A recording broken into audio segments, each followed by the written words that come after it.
Bien, pues ya estamos en vivo. Se ha causado muchísimo revuelo con este denominado Plan B de la reforma electoral, que en estricto sentido sería el Plan E, ya que el régimen actual, primeramente con López Obrador, ahora con Sheinbaum, ha intentado múltiples veces cambiar las reglas electorales. Sin embargo, hasta ahorita no lo han podido lograr. Hace unas semanas veíamos lo que fue este intento de reforma constitucional, donde gracias a sus aliados, al PT y al Verde, pues fracasaron en la votación, no obtuvieron la mayoría calificada que les permitía cambiar la Constitución.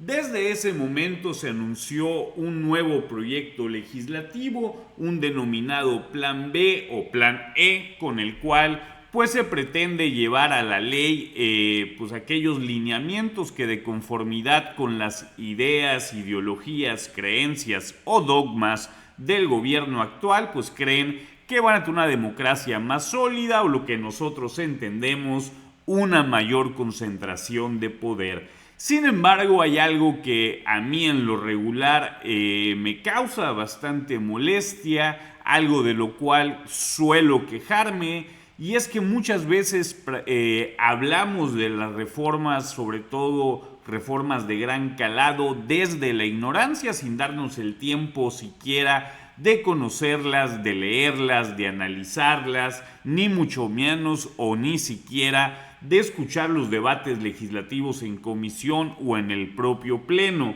El día de hoy se suponía que se iba a dar esta comisión, este pleno, donde se dictaminaría el futuro de esta polémica reforma antes de pasar a pleno en el Senado. Sin embargo, se ha dado de conocer hoy por la mañana que se suspende la sesión de hoy, a lo cual podemos entender que no han logrado conseguir los votos suficientes para pasar esta reforma. Pues bien, para poder hablar ya desde el conocimiento y para poder conocer esta reforma, me di a la tarea de conseguirla para ustedes, de poderla analizar, de poderla leer de forma conjunta. Es una reforma bastante pequeña para lo que implica. Bien, pues en su inicio, como toda reforma, no se establece el proemio. El proemio es básicamente la fundamentación jurídica por la cual se entrega este proyecto. Bien, está dirigido obviamente a la presidenta de la mesa directiva, la senadora oficialista Laura Itzel Castillo Juárez. De antemano les pido una disculpa, voy a estar tomando mucho café, que traigo un pequeño problemita que necesito estarle metiendo líquidos, quizá no café, pero es el que mejor me cae. Pues bien, esta iniciativa la titulan como iniciativa con proyecto de decreto por el que se reforman y adicionan diversas disposiciones de la Constitución Política de los Estados Unidos Mexicanos, con el objeto de reducir privilegios y fortalecer la revocación de mandato. Bien, más allá del título genérico, me gustaría, antes de dar lectura a lo que es la exposición de motivos, explicar un poco. Intentaré hacerlo de la forma más sencilla. La exposición de motivos no es un discurso para que los legisladores se pongan a leer en tribuna. La exposición de motivos no es una carta de buenas intenciones. La exposición de motivos lo que debe de ser es la pauta de por qué es necesaria esta reforma, y al momento de tener que ser interpretada, poder entenderla de mejor manera. Si hay alguna duda en cuál es el alcance o a qué hace referencia algún fragmento, algún articulado de la propia reforma, pues la exposición de motivos es la que nos instruye en el espíritu de la norma. Sé que suena bastante mamón, pero es como se le llama. Bien, la exposición de motivos de este proyecto dice lo siguiente: es principio histórico de nuestra República, consagrado en el artículo 39 de la Constitución, que la soberanía nacional reside esencial y originalmente en el pueblo. Todo poder público dimana de esta fuente suprema y se instituye para su beneficio exclusivo. Los mexicanos conservan en todo tiempo el derecho inalienable de alterar o modificar la forma de su gobierno. Efectivamente, el artículo 39 de la Constitución es el que habla sobre la soberanía del pueblo, que me parece que ya desde ahí estamos con un término errado, pero así viene constitucionalmente. Ahora, la primera interrogante por conocer hacia dónde va esta reforma. El pueblo se entiende como la población, como la totalidad de los mexicanos que habitan este hermoso país, no como el 40 y tantos % que votó por Claudia Sheinbaum. Bueno, en estricto sentido, si nos vamos al padrón, pues en realidad fueron menos del 34%. Sin embargo, pues para ellos ese es el pueblo bueno y sabio, y los demás pues no sé qué seamos. La soberanía constituye el poder supremo de la nación, ejercido para beneficio colectivo y por medio de sus representantes. No existe poder superior a ello. Se instituye a beneficio, se ejerce a través de sus representantes y no puede someterse a la voluntad parcial de grupos fácticos de poder político y económico, nacionales o extranjeros. Si bien suena muy bonito, sobre todo el que no se someta a la voluntad de grupos políticos, si algo hemos visto en los últimos años, pues es todo lo contrario. Como voluntad popular suprema, la soberanía exige de las personas que la representan tanto un origen legítimo como un ejercicio recto y respetuoso de los principios constitucionales, entre ellos el respeto a los derechos humanos, la licitud, la eliminación de los privilegios cuando se usan de los recursos públicos, particularmente en presupuesto, remuneraciones y gasto público.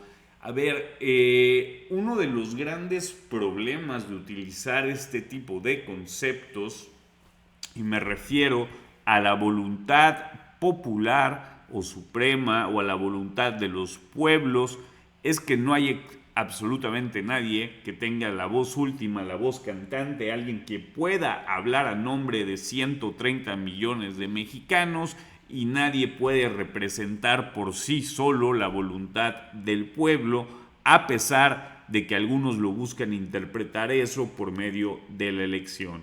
La iniciativa se inspira en estos principios: por un lado, el uso eficiente del gasto, con un claro compromiso en el cuidado de los recursos para que los ahorros se destinen a quienes más lo necesitan.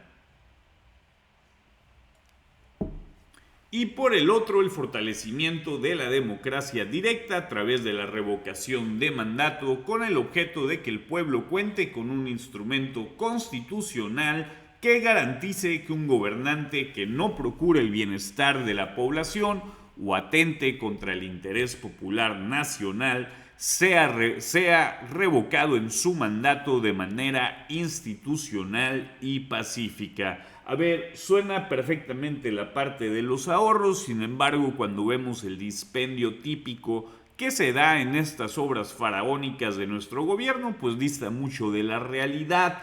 Por otro lado, la figura de la revocación de mandato ya existe. Sin embargo, hay dos antecedentes que creo que nos dibujan perfectamente cuál es la realidad en la práctica, no en el discurso. Por un lado, el caso de Sinaloa, donde distintos ciudadanos se organizaron para solicitar la revocación de su gobernador Rocha Moya por obvios nexos que tiene con el narcotráfico, sobre todo después del asesinato de Gavino Cue, de esta contradicción, este montaje que hizo el gobierno del estado de Sinaloa, así como por la carta del propio Mayo Zambada, donde involucraba directamente a Rocha Moya. Sin embargo, al solicitar la revocación de mandato, fue el propio tribunal el que le dio marcha atrás. Otro ejemplo de ello fue lo sucedido en Oaxaca con Salomón Jara, donde sus aparentes y supuestos aliados del Partido del Trabajo solicitaron la revocación de mandato, presenciando uno de los cochineros electorales más grandes que hemos visto en la época reciente. con señalamientos bastante fuertes y directos por parte, insisto, no de la oposición, sino de sus aliados del PT, donde se encontraron urnas con una participación superior al 120%, donde casualmente todos los votos eran a favor de Jara. Otra de las acusaciones que quizá ya hemos normalizado, pues ha sido el uso de recursos públicos por parte del gobernador oaxaqueño, esto para favorecer su presencia, para favorecer su permanencia en esta revocación.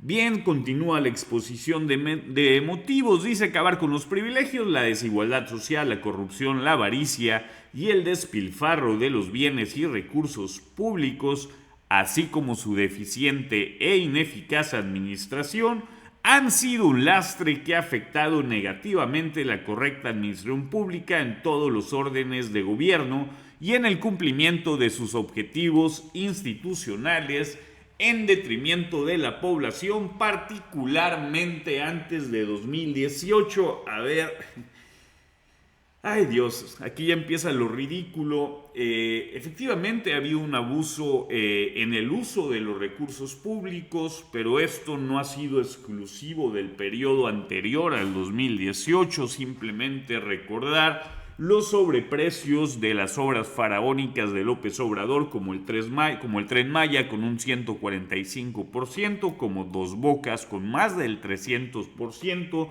como el AIFA con un sobrecosto alrededor del 200%, y que aparte se tuvo que pagar lo que ya se había comprometido, licitado, adjudicado y contratado del verdadero aeropuerto de México, que terminaron pues con ninguno de los dos, pero pagando ambos aeropuertos. Bien, continúa, dice, los gobiernos de la Cuarta Transformación. Aquí tengo que hacer otro paréntesis obligado.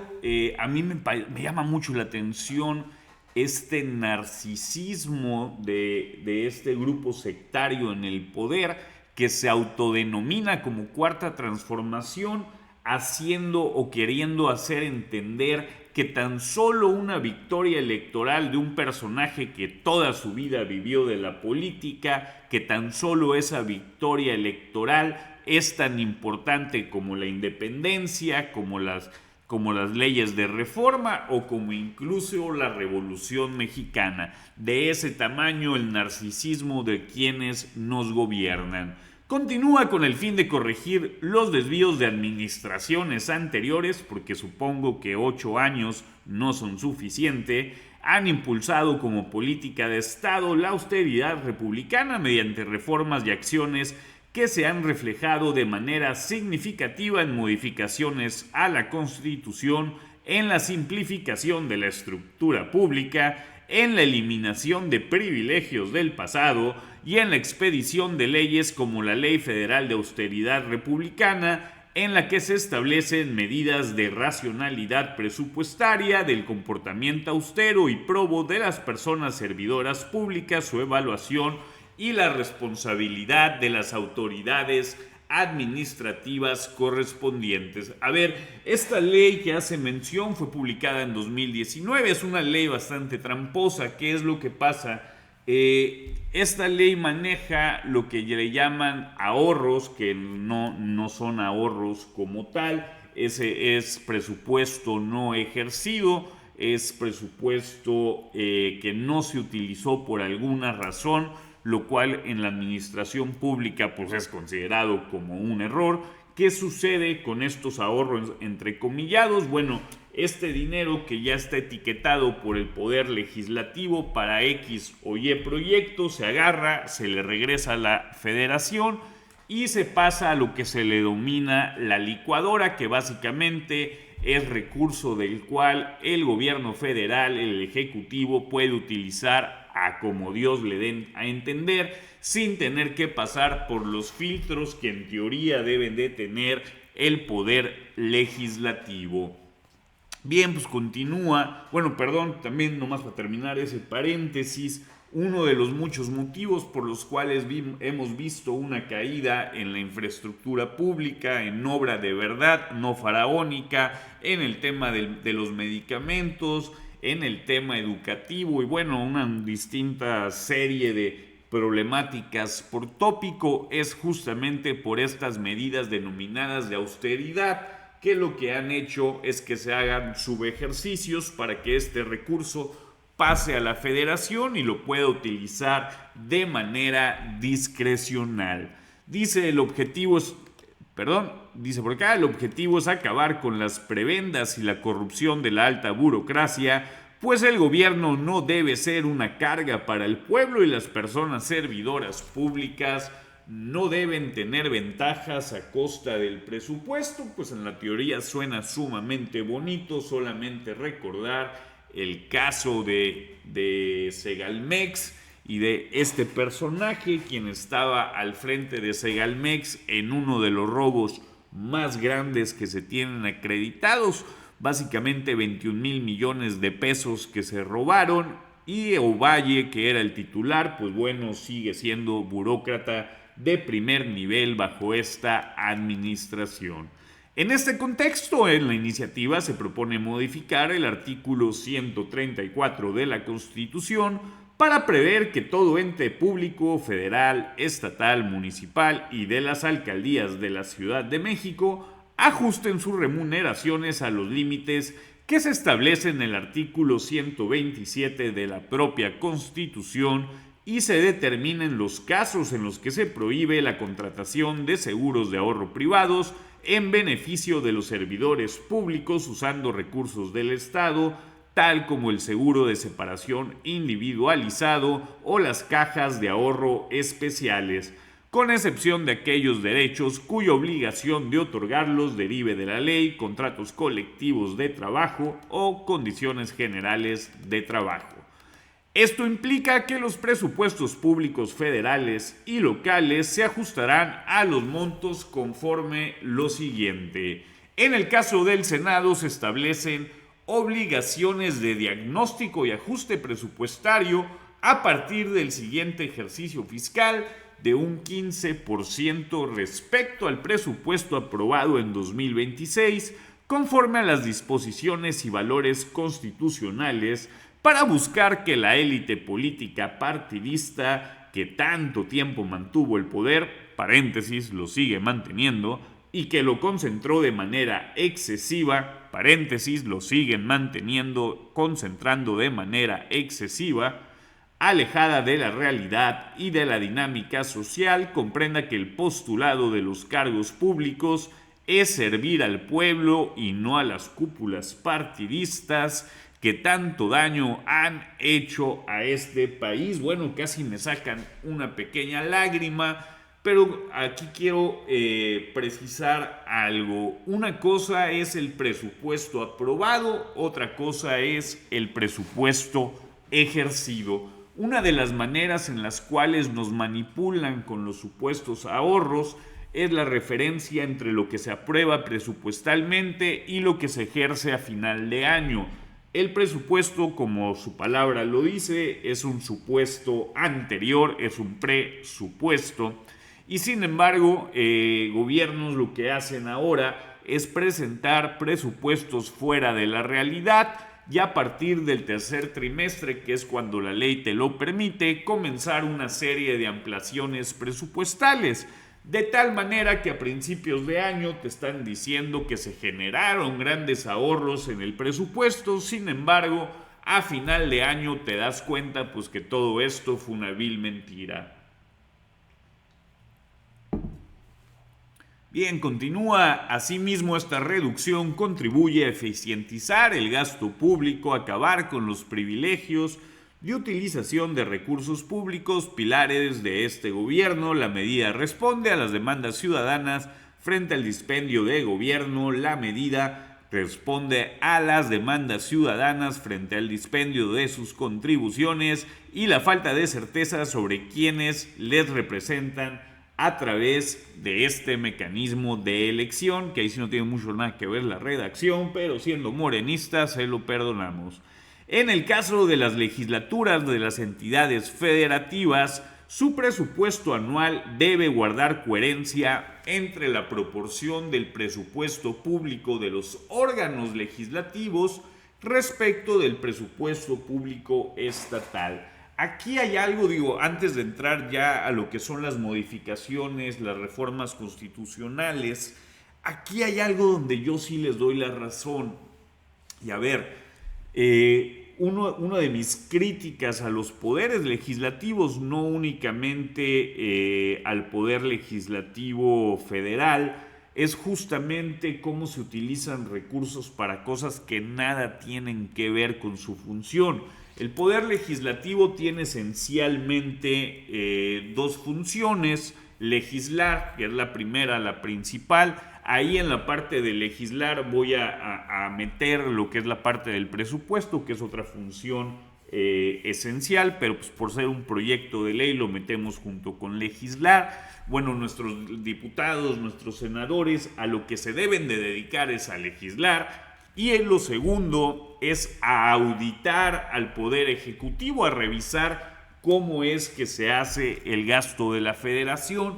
Por eso las auditorías, tanto las federales como la federal como las locales, pertenecen al poder legislativo. Más allá de hablar de cuánto se gasta en los congresos, el tema es en qué y cómo se gasta este recurso. A ver, no tienen absolutamente nada que hacer los diputados andando regalando despensas, andando regalando botes de basura o incluso, como lo hemos visto en mi estado, regalando hasta casas. Lo que sí se debería de hacer y urge es generar institutos dentro del Congreso que revisen las reformas de los diputados, porque cada vez son más ridículas. Bien, continúa la exposición de motivos con la integración de regidurías por municipio. Bien, dice, se propone una nueva integración de los ayuntamientos para que ajusten su composición a una persona síndica y un máximo de 15 personas regidoras por municipio, evitando que dicha integración se pervierta por criterios de utilidad o renta política o beneficios personales y responda en cambio a un genuino criterio de representación democrática. De igual forma, se prevé que los recursos públicos que se liberen como consecuencia de la reducción o ajuste en la integración de los ayuntamientos permanezcan dentro del ámbito presupuestal del propio municipio o demarcación territorial correspondiente, con el propósito de fortalecer su hacienda pública y permitir que dichos recursos se destinen a servicios públicos municipales, obra pública local y acciones que inciden directamente en el bienestar de la población, sea lo que sea eso. Hay realidades que, aunque parezcan enfrentadas, no lo son. Por una parte, concuerdo con lo que dice el gobierno de la República. Hay un exceso de regidores en algunos municipios, no digo que sea el caso de todos, pero hay un problema más profundo y que nadie se ha querido aventar el tiro por la complejidad que representa no solamente organizacional, sino política, y es la cantidad de municipios que tenemos. México cuenta con alrededor de 5,000 municipios. Estamos hablando pues de estructuras de ayuntamientos sumamente pesadas. Hay municipios que sin duda se pudieran fusionar en uno solo, y con estas reglas, más allá de los ahorros, pues tendríamos una participación mucho más funcional. Por otro lado, señala que el recurso que se le sea retirado como ahorros, este será utilizado por el propio municipio, pues evidentemente porque viene ese dinero de las arcas municipales. Ya sería un absurdo que también se lo pretenda robar la Federación. Bien, el punto 3 ya es de la revocación de mandato, quizá lo que más ruido ha hecho a nivel mediático, lo que ha hecho que se enfrenten los políticos aliados de Morena y que ahora, insistiendo en una reforma constitucional, vuelve a poner en vilo el destino de la misma. Dice, el artículo 39 de la Constitución Política dispone que todo poder público dimana del pueblo y se instituye para el beneficio de éste. El pueblo tiene en todo tiempo el inalienable derecho de alterar o modificar su forma de gobierno. Su finalidad es permitir la evaluación democrática del ejercicio del poder público y su resultado es la expresión directa de la voluntad popular respecto de la continuidad o conclusión del mandato conferido.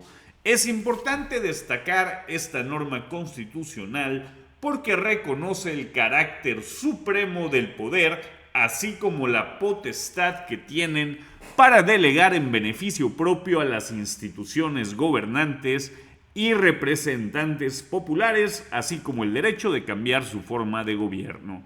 La propia Constitución establece formas e instrumentos democráticos que reposan en la soberanía popular. Las elecciones permiten a la ciudadanía elegir democráticamente a gobernadores y legisladores. Asimismo, existen mecanismos de democracia participativa como la revocación de mandato que permiten a la ciudadanía corregir decisiones que se traducen en gobiernos incapaces, corruptos o contrarios al interés popular. La revocación de mandato en términos generales tiene un carácter instrumental, en tanto constituye un medio de los ciudadanos para retirar el poder otorgado en las urnas a un gobernante conforme a reglas y condiciones previamente establecidas. Es en ese sentido una de las formas más civilizadas y pacíficas de destituir a un mal gobernante. En teoría suena muy bonito, en la práctica ya hemos visto tres ejercicios que han fracasado. Uno, lo de Oaxaca con Salomón Jara, que vimos toda una serie de triquiñuelas denunciadas por sus propios aliados. Vimos el tema de Rocha Moya en Sinaloa y de cómo se impidió que los ciudadanos solicitaran la revocación de mandato, y tenemos el ejemplo de López Obrador, que en lugar de hacer una revocación de mandato hizo una ratificación solicitada por sus propios aliados, por sus propias huestes, sin que tuviera ni siquiera una convocatoria mínima esperada, ni siquiera llegó a los 20 millones, cuando se requiere un 40% para que sea vinculante. Cuando se habla de que algo sea vinculante, es referencia a que tenga trascendencia, a que esto obligue a la autoridad a respetar y a reconocer y a implementar lo que hayan decidido. Bien, continúa por acá. La revocación de mandato ha sido una conquista democrática del pueblo mexicano. El reconocimiento constitucional de esta figura en nuestro país fue impulsado por el entonces presidente AMLO bajo el principio democrático de que el pueblo pone y el pueblo quita. No sé qué pensar de estas frases hechas bastante características de República Bananera. El pueblo pone, el pueblo quita. Claro, suena muy bonito, pero pues solamente se utiliza como parte del discurso.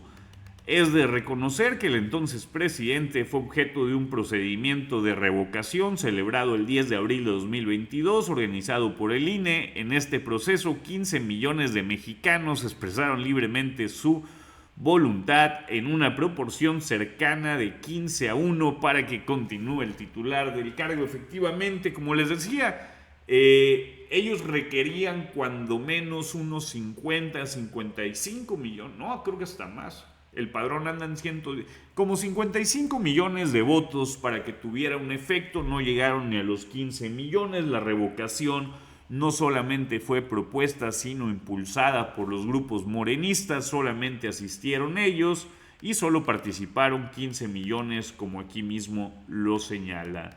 Dice, la revocación de mandato además genera una relación permanente de responsabilidad entre gobernantes y gobernados, pues ya no puede asumirse que el triunfo electoral de una persona constituya una carta en blanco que permita a una persona servidora gobernar a espaldas de la población. Pues ojalá lean lo que significa el juicio político de procedencia, lo que es el desafuero, porque todo esto ya es posible.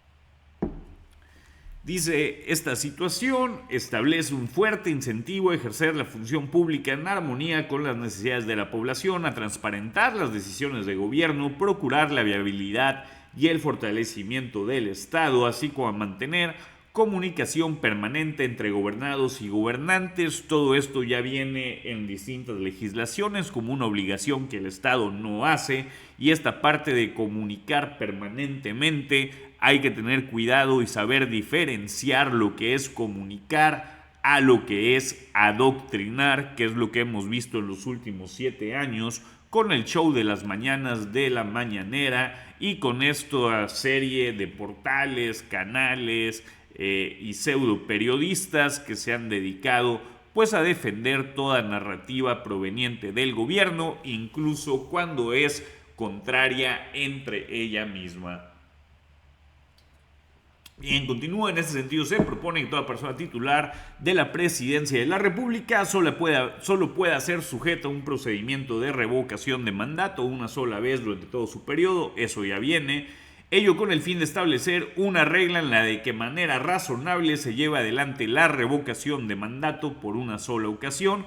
Eso ya viene de esta manera. Al desestimarse la petición de revocación de mandato hecha por una parte de la población, el pueblo estaría confirmando una decisión democrática sometida legítimamente a cuestión.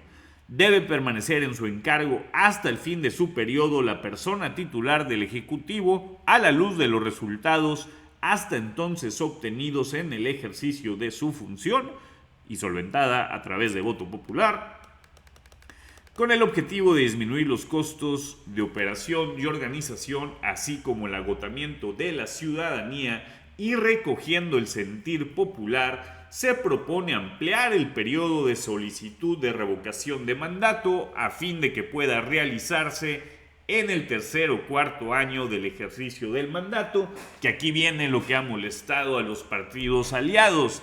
Quizá uno de los aspectos más complejos del procedimiento de revocación de mandato radica en que su promoción y difusión como instrumento democrático han sido prácticamente nulas. Las y los ciudadanos deben estar plenamente informados sobre el procedimiento, debiendo suspender la difusión 3 días antes de la jornada electoral, con el fin en que la ciudadanía cuente con un periodo de reflexión, que aquí ya nos está abriendo la puerta o nos está diciendo hacia dónde va esta reforma, que es a permitir que los funcionarios públicos intervengan de manera directa. La garantía del derecho de opinión, razonamiento y defensa de la persona sujeta al procedimiento de revocación fortalece el debate público informado y reconoce el derecho de la persona pública a expresar libremente sus ideas y opiniones, con el fin de mostrar claramente los cambios que se proponen al texto constitucional. Se inserta la tabla comparativa siguiente. Ya vamos a entrar así por fin ya al análisis de lo que es la reforma per se, no sin antes dar la opinión de este último párrafo, esta garantía del derecho de opinión. A ver, hay que recordar la reforma que se hace en el 2008, cuando fue la elección del 2006, quien fuera presidente, Vicente Fox, tuvo una serie de participaciones en las cuales hizo señalamientos, denostaciones, llamados a López Obrador, quien era candidato a presidente de la República después de que éste perdiera la elección ante Calderón. Él fue quien solicitó, él y su grupo político fueron quienes solicitaron la modificación a las reglas electorales de tal manera que los presidentes, gobernadores, diputados y la demás fauna que trabaja o que tiene y ostenta el poder político en nuestro país no estuviera involucrándose en los procesos electorales. Sin embargo, en la elección de 2024, pues vimos a un López Obrador desde 2022 entrar activamente a la elección, En varias ocasiones fue señalado, amonestado, jamás lo multaron obviamente, ni mucho menos le iniciaron un proceso como otros que hemos visto que se inician. Y bueno, esto lo que permitiría es quitar este candado donde los políticos en el poder puedan participar en las campañas electorales. Para quienes no conocen este tipo de tablitas, del lado izquierdo ustedes van a ver, lo que es el texto vigente, del lado derecho lo que es el proyecto a reforma, básicamente qué es lo que se está proponiendo cambiar.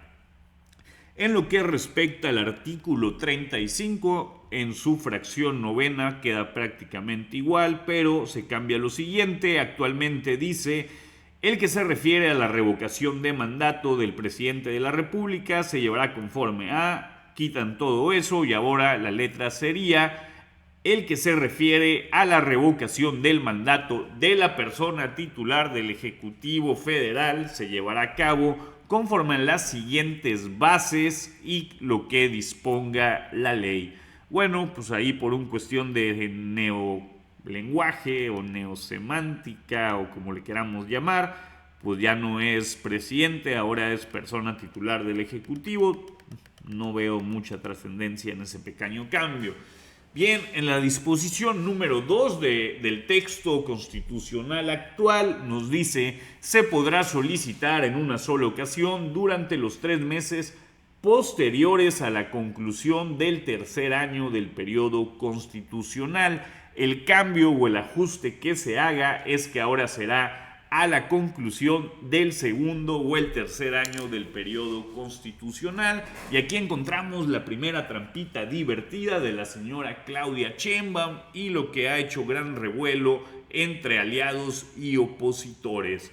En esencia, cuando se habla de estos 3 meses posteriores al tercer año de gobierno, se entiende que después de que un gobierno llega a la mitad de su gestión, pues tú ya tendrás una opinión hecha sobre este gobierno, ya podrás evaluar qué es lo que consideras, si este gobierno es adecuado, si te están cumpliendo lo que prometieron, y con eso ya solicitar la revocación en caso de que tú así lo consideres o lo desees,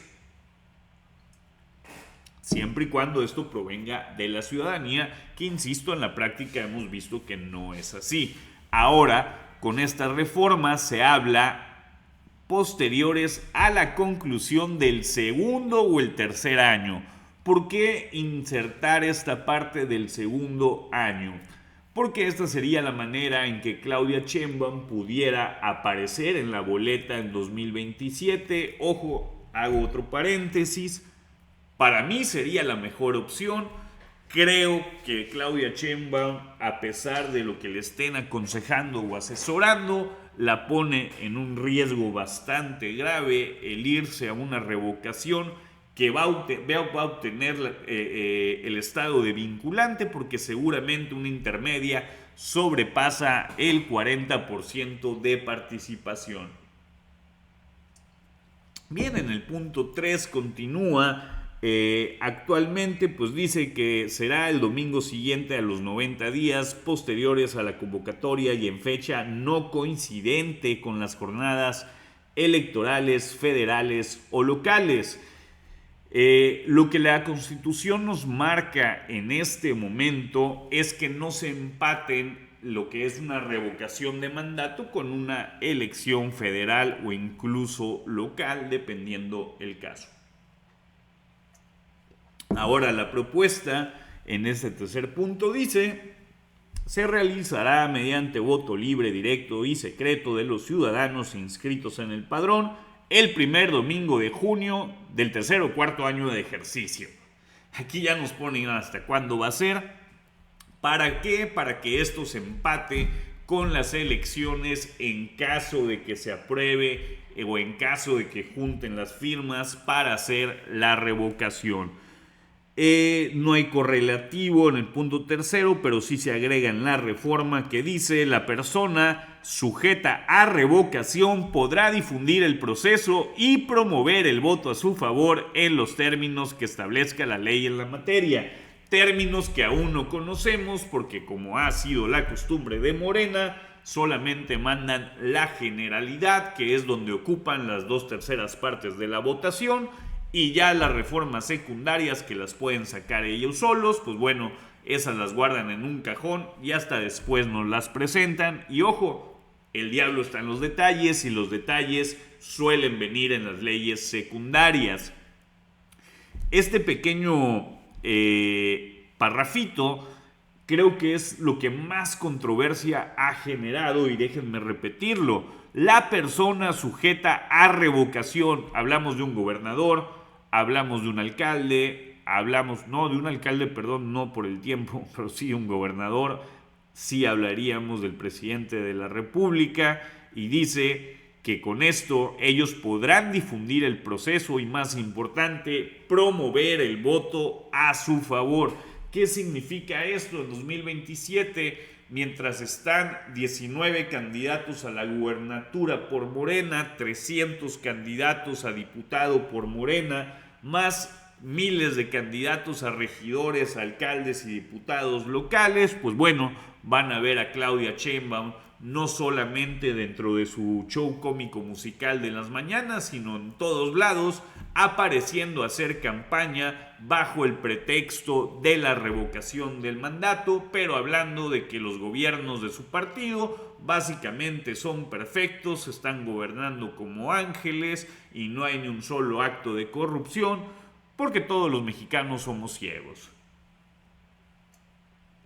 Bien, continúa con el punto número 7 en este párrafo, y aquí se agrega lo siguiente. Dice: queda prohibido el uso de recursos públicos para recolección de firmas. Esto ya existe como tal, solo se le agrega uso de tiempos oficiales, así como la contratación de propaganda. A ver, esto se refiere al momento de que tú juntas las firmas para pedir la revocación de mandato. No vas a poder utilizar ni tiempos oficiales, que obviamente el gobierno no te va a ceder, ni tampoco vas a poder pagar de tu bolsa propaganda para buscar las firmas. Bien, se elimina lo siguiente, donde dice: durante el tiempo que comprende el proceso de revocación de mandato desde la convocatoria hasta la conclusión de la jornada, deberá suspenderse la difusión en los medios de comunicación con toda propaganda gubernamental de cualquier orden, y se cambia por lo siguiente: durante los 60 días anteriores a la jornada para la revocación de mandato, deberá suspenderse la difusión en los medios de comunicación de toda propaganda gubernamental de cualquier orden de gobierno. Esto es lo que sucede prácticamente en todas las elecciones. Bien, en lo referente al artículo 115, que es el que nos habla de los municipios y su integración, actualmente voy a leer solamente un pedazo para concentrarnos en lo que se modifica. Nos dice que cada municipio será gobernado por un ayuntamiento integrado por un presidente municipal, el número de regidurías y sindicaturas que la ley determina. Eso se elimina y cambia para quedar de la siguiente manera: cada municipio será gobernado por un ayuntamiento de elección popular directa, integrado por un presidente o presidenta municipal, porque pues ya ven que ahora tenemos que hablar así, una sindicatura y de 7 a 15 regidurías. En esta parte, yo en lo particular estoy a favor. Sí hay un abuso en muchos municipios. Hay municipios que tienen una cantidad absurda de regidurías, inclusive de más de una sindicatura. Se pudiera establecer, que ya se ha hecho en algunos lugares, el que exista la sindicatura como la conocemos, que es una especie de órgano de control interno, por llamarlo de alguna manera, no que así lo sea, y hay una sindicatura social. Eso sucede en algunos lugares, creo que es algo que valdría la pena debatir. El reducir el número de regidurías entre 7 o 15, dependiendo de la población, me parece sumamente apropiado. Sin embargo, la parte que a mí me gustaría que se reforme, que se incluya, que se debata, que se analice, es la supresión de tantos municipios y que se hagan municipios conurbados de tal manera que tengamos un menor número de municipios. Bien, vamos a continuar. Vamos al artículo 116. Me voy a concentrar en la parte que cambia. En su fracción segunda del artículo 116 nos dice: las constituciones estatales deberán establecer la prohibición de la reelección de las personas diputadas, las legislaturas de los estados para el periodo inmediato posterior al ejercicio de su mandato. Las personas diputadas suplentes podrán ser electas para el periodo inmediato con el carácter de propietarios siempre que no hubieran estado en ejercicio. Ahora cambia para decir: las constituciones estatales deberán establecer que el presupuesto anual de las legislaturas locales no exceda del 0.70% del presupuesto de egresos de la entidad federativa correspondiente. Asimismo deberán establecer la prohibición de la reelección, y no repite lo de hace rato. A ver, aquí hay cositas también que vale la pena señalar.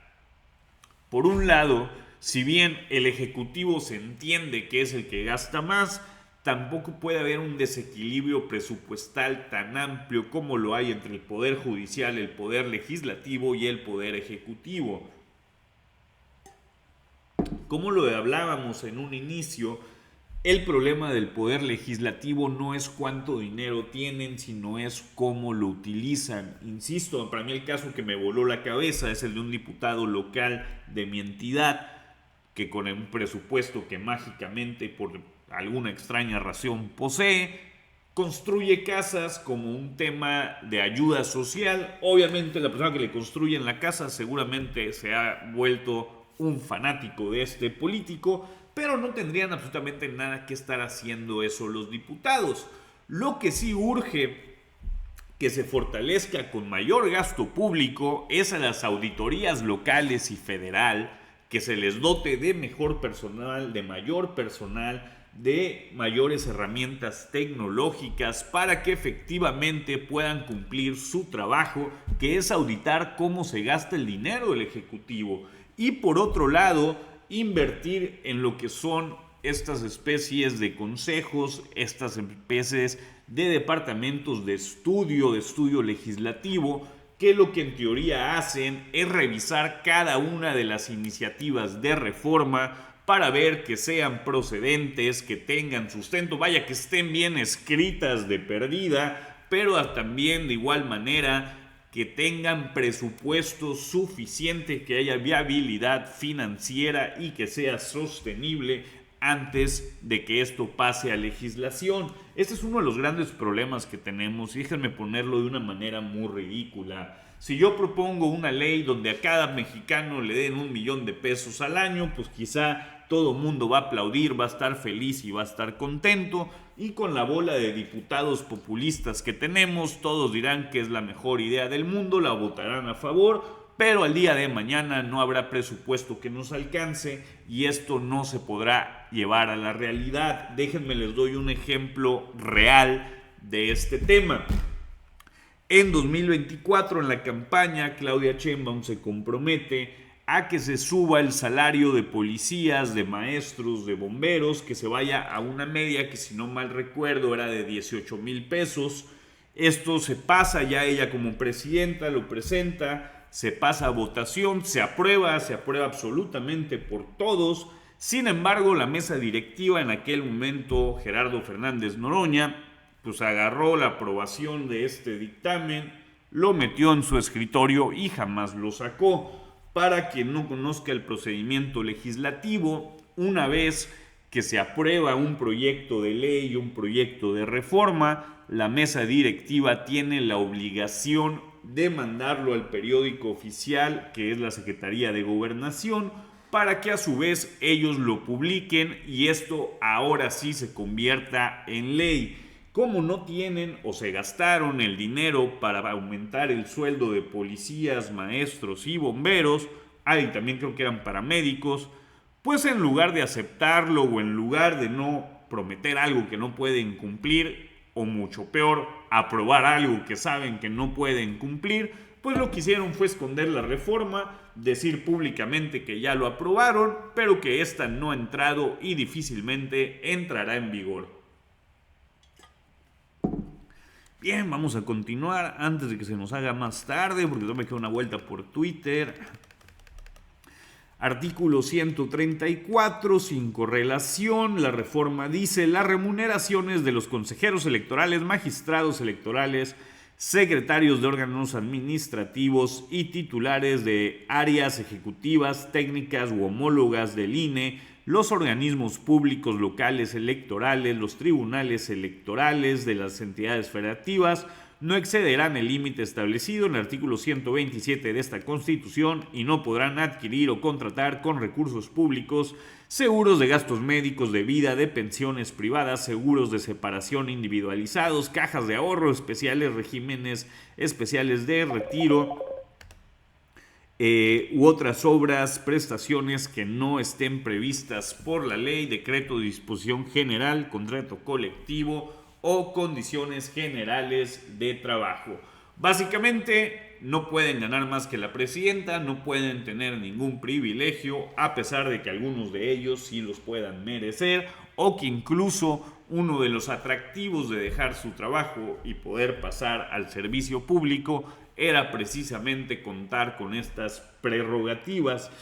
Tengo sentimientos encontrados ante este punto, me parece intrascendente dentro de la discusión mayor, que es el tema de la revocación de mandato.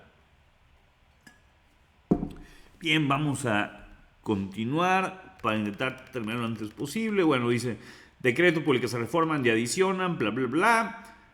Artículo 1. Se reforman los artículos 35, fracción 10, fracción 9, segundo párrafo, y los apartados segundo, párrafo primero, tercero, párrafo primero y séptimo, párrafo primero y cuarto, artículo 115, fracción primera, párrafo primero, 116, fracción segunda, párrafo segundo, y se adicionan a los artículos 35, fracción novena, apartado tercero, el párrafo segundo, y 134, un párrafo cuarto de la Constitución Política de los Estados Unidos Mexicanos, para quedar como sigue. Esto ya pues es parte de lo que estuvimos leyendo en este comparativo entre uno y otro. Vámonos a los transitorios, que a veces también aquí viene lo divertido. Primero, el presente decreto entrará en vigor al día siguiente de su publicación en el Diario Oficial de la Federación.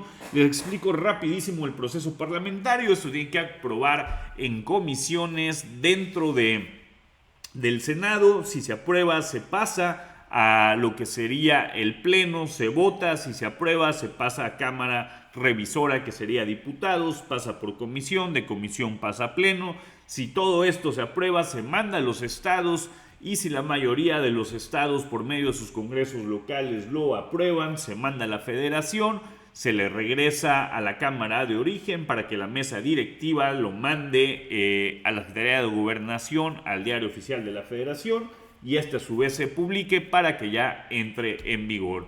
Transitorio segundo, el Congreso de la Unión y las legislaturas de las entidades federativas en el ámbito de su competencia armonizarán su marco jurídico para adecuar el contenido del presente decreto a más tardar el 30 de mayo de 2026. No, esto es importante, no hay que dejarlo pasar. El día de hoy estamos a 23 de marzo. Hoy se iba a pasar este dictamen en comisiones. Parece que ya se suspendió. Quizá ahorita en lo que estamos grabando, transmitiendo, ya está cambiando todo como suelen hacerlo. Pero, en fin, todo el proceso que les acabo de describir tiene que terminar antes del 30 de mayo. ¿Por qué? Porque para que una ley electoral afecte a la siguiente elección, tiene que estar vigente 90 días antes del inicio del proceso electoral, y el del 27 comienza ahora en septiembre. Así que si la presidenta quiere estar en la boleta en 2027, pues tendría que estar aprobado todo el proceso legislativo de esta reforma a más tardar el 29 de mayo. Dice, entre tanto, se aplicará a lo conducente de manera directa las disposiciones constitucionales en la materia y supletoriamente las leyes en materia electoral en todo lo que no se contraponga y al presente derecho. Supletoriamente se refiere a que cuando no existe una disposición concreta en un marco normativo, digamos, en la Constitución, puedes utilizar supletoriamente otra ley para poder resolver alguna duda o controversia que tengas. Artículo 3. A partir del ejercicio fiscal inmediato siguiente a la entrada en vigor del presente decreto, el presupuesto anual autorizado para el Senado de la República deberá ajustarse de manera progresiva durante los 4 ejercicios fiscales consecuentes, con el objeto de alcanzar el término de dicho periodo una reducción acumulada equivalente al 15% en términos reales respecto del presupuesto base vigente para el ejercicio 2026. La reducción no podrá afectar los derechos laborales de los trabajadores, lo mismo decían de la reforma judicial y ya ven, conforme a las condiciones generales de trabajo. A ver, aquí un punto, si en verdad se quieren hacer ahorros, olvídense del presupuesto, mejor váyanse al egreso. Mejor, en lugar de decir ahorremos en cuánto estamos presupuestando, pues vamos a ver cuánto se está ejerciendo del gasto. Pongámosle los límites al gasto ejercido y no al gasto programado o presupuestado, que ahí es donde se suele ir el dinero. 4. El INE, los organismos públicos locales electorales y los tribunales electorales de las entidades federativas revisarán y adecuarán sus disposiciones normativas, administrativas y presupuestarias para garantizar el cumplimiento de lo previsto en el presente decreto. La Cámara de Diputados y las legislaturas de las entidades federativas, en el ámbito de su competencia, garantizarán que los presupuestos de los entes públicos y autoridades electorales se ajusten a lo previsto en los artículos 116 y 134 constitucionales, por lo que realizarán en cada ejercicio los ajustes necesarios que sean requeridos. Uno de los problemas de bajarle dinero al INE no es el dinero per se, ni los salarios, ni esas tonterías. Es la cantidad de atribuciones y facultades que se les están dando al INE, que se le siguen dando más y se le sigue bajando el presupuesto, cada vez un INE más debilitado. Venga, dice el transitorio número 5, las legislaturas de las entidades federativas preverán los ajustes necesarios a sus presupuestos con el objeto de que las reducciones que en su caso se realicen en cumplimiento a lo previsto en el artículo 116 surtan efectos a partir del inicio de la legislatura subsecuente en la entidad federativa correspondiente. El artículo 6, transitorio, la integración de ayuntamientos establecido en lo dispuesto en el artículo 115 surtirá efectos a partir del inicio del periodo administrativo municipal subsecuente. Esto lo que nos dice es que tanto en diputados como en ayuntamientos, si esto se llega a aprobar, se va a aplicar para el gobierno siguiente. Los recursos públicos que resulten como economías o ahorros que en los presupuestos anuales de entidades federativas derivados de las reducciones que en su caso se realicen a los presupuestos quedarán en el patrimonio de la hacienda pública de cada municipio o de cada estado, que insisto, así es la ley, es recurso de ellos, ya sería demasiado ojete que todavía se lo robara eso la federación. 8. Transitorio, las entidades federativas cuyas legislaturas a la entrada de vigor del presente decreto cuenten con un presupuesto anual que represente un porcentaje igual o menor al límite previsto, no podrán autorizar, aprobar o ejercer para sí mismas incrementos presupuestarios reales respecto del monto ejercido para el 2026. A ver, aquí sí hay un pequeño problema. Aquí ya se están metiendo en la autonomía y en la soberanía de los estados que en teoría no pudieran hacerlo. Artículo transitorio 9, como todos los transitorios, termina con se derogan todas las disposiciones que se opongan al presente decreto. Como final, reitero a usted, ciudadana presidenta de la mesa directiva de esta honorable soberanía, la seguridad es de mi consideración y atente distinguida, la presidenta de los Estados Unidos mexicanos, Claudia Sheinbaum Pardo. Y bueno, pues ahí está de recibido. Espero que les haya gustado este formatito de darles a conocer lo que es la reforma político-electoral, con hablar un poco de la reforma en sí, no solamente o más bien conocer la reforma en sí, no solamente lo que escuchamos a través de terceros. Creo que ya con esto se pueden hacer una mejor y mayor idea de qué se trata, de cuáles son las intenciones, cuáles son los alcances. Espero, porque ahora con el cambio de sesión me cambiaron toda mi semana, pero espero que no se me atraviese con otros compromisos, poderles transmitir tanto la sesión de comisión como la sesión de pleno. Este es un tema sumamente relevante. Pareciera que después del fracaso de la reforma anterior, el tema se ha diluido. Cuidado, este tema continúa y continúa con el suficiente peligro para que diputados del PT o senadores del PT y del Verde ya hayan salido a manifestarse en contra. Vamos a darle mucho más seguimiento a este tema. Por lo pronto, pues recordarles que si te gusta este video, deja tu comentario, tu like y suscríbete al canal.